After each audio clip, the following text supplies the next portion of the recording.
Good morning.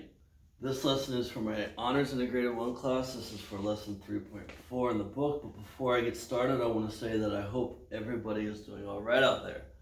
Let's just go ahead and jump into our goals. We have 3 goals today. Our first goal is to review creating an equation from a table. Our second goal is to represent the above table as a graph. And our third goal is going to be interpreting the graph. So let me just go ahead and jump in. I made up a scenario, super vague. It's $10 to join and $5 for every game. I guess this could be like a gaming system or, for me, I joined a golf club, and every time I play, I have to pay to play. Again, super vague in the situation. So let's just go ahead and start filling this in.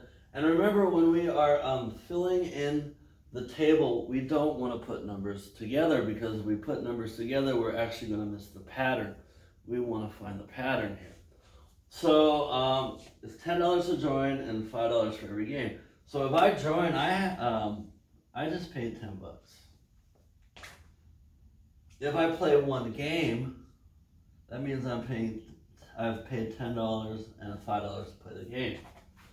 If I've played 2 games, that means that it's 10 to join plus 2 $5 games. Okay. If I've played 3 games, I've paid $10 to join, and I've played 3 $5 games. And again, I want to point out here, and this is the pattern we're looking for, and this is why we don't put the numbers together, is in order to write equations from tables, what we're going to have to have happen is I'm going to have a repeating number in every row. And because once I get that repeating number, I'm able then to extend the pattern to x, and so x represents an arbitrary amount in this situation, and it's a way for me to create my equation. So I'm going to go ... because I have the repeating numbers. And by the way, this is times 1, and so that repeats. And this would actually be plus 5 times 0, because you haven't played any games, but you paid $10 to join. So again, I have the repeating numbers. I can extend this pattern to an X amount of games that I've played. And the amount of money that I've paid is $10 plus an X number of $5 games. And again, I want to get the repeating numbers, because then I can turn my pattern into a arbitrary amount or an X amount. So let me finish this by finishing the equation, and I'm going to jump a little bit ahead. Our function, our equation, is f of x is equal to 10 plus 5x. And it would be actually really good to talk about what the independent variable and the dependent variable are. The independent variable, what's controlling, is how many games we've played. Number of games played.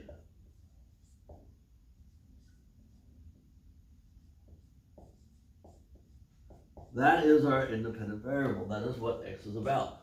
Our dependent variable in this situation is how much we've spent playing this amount of games, right? The amount spent, total amount spent. Let me preface that. The total amount spent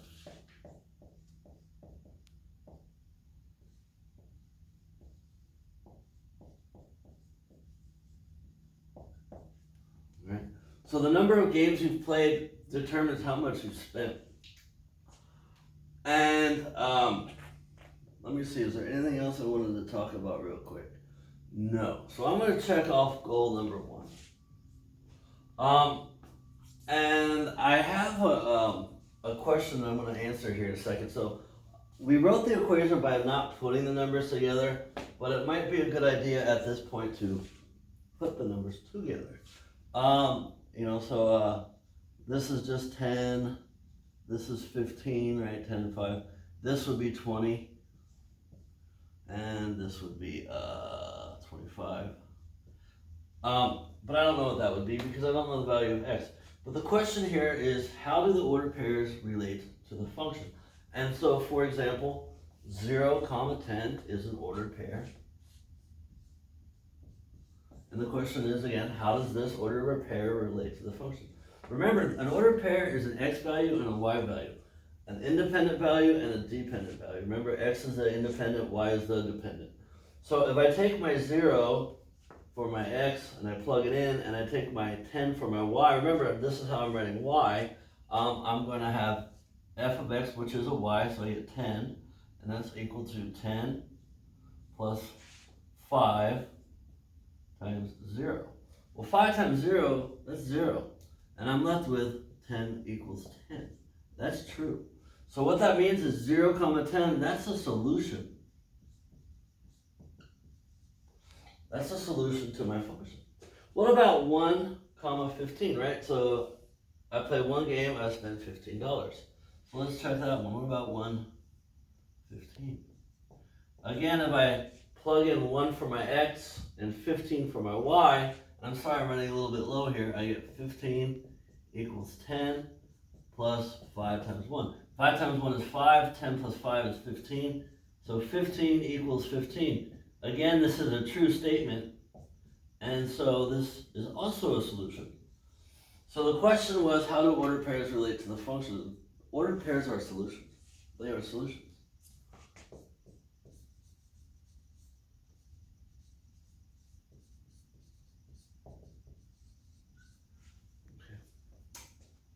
So it's really important to understand that the table represents solutions to the function. And the function or the equation has to represent or create the answers. Right? So this is actually a great way to check and see if your function is correct. If you take a couple ordered pairs and you see if you can get some true statements, because your equation better be creating those ordered pairs, or otherwise your function is wrong. Let's move on to our third goal. Represent the table as a graph. So I just to make sure everything is completely clear here, I'm going to rewrite the table as simplified forms of the numbers. So 0 and 10, 1 and 15, 2 and 20. Did I do that right? Yeah. 3 and 25. Okay, so 0 and 10.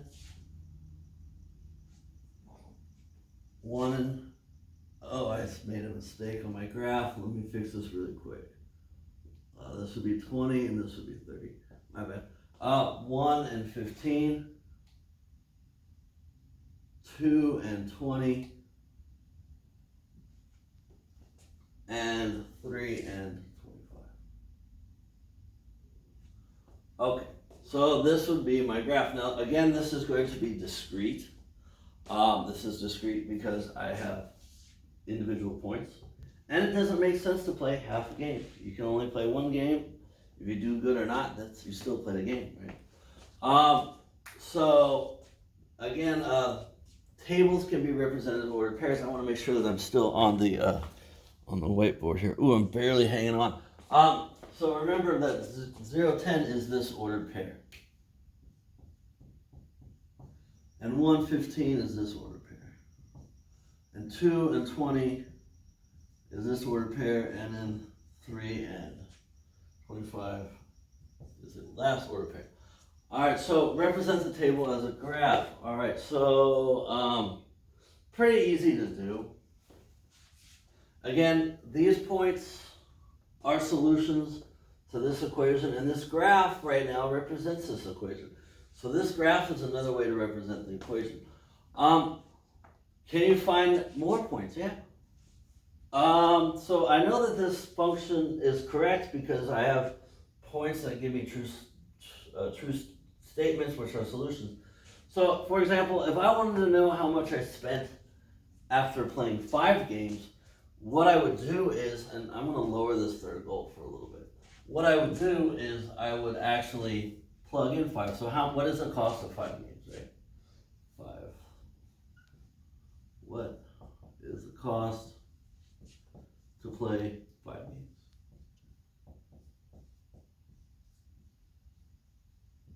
So I can plug in a 5. So everywhere I have an x, it turns into a 5. So the cost of 5 games, f of 5, is equal to 10 plus 5 times 5. So it becomes 10 plus 25, which becomes 35. So the cost of playing 5 games, which is going to go off my graph, but it's 35, right? So that's what that would look like. And again, it should be a straight line, but it's not very straight, but it should be. So this will be the cost of playing 5 games. I can find out how much it costs to play 7 games. I'm just going to plug in my value, and then the value I get back is going to be the amount that it costs, right? So again, the number of games controls the amount spent. And then the last thing I want to talk about is interpreting the graph. Now remember, the horizontal is the X, or the input, and the vertical is the Y. And so in this situation, the horizontal represents the number of games played.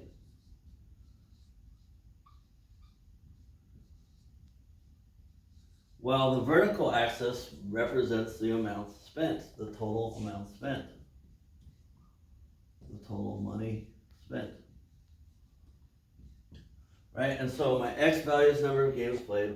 My Y value is the total amount spent. So for example, if I go to this order pair, 325, what that means is my X value represents the number of games played. My Y value represents the total spent, or my F of X value, and it's the total spent. And so I would make a sentence out of this. I played 3 games, because that's my X value, and I spent 25 bucks.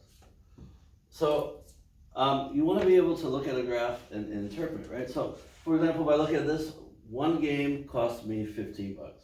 Or you can also look at this. I spent $35 after playing 5 games. So as long as you're able to match what the horizontal axis is about with the vertical axis, you should be able to interpret the graph.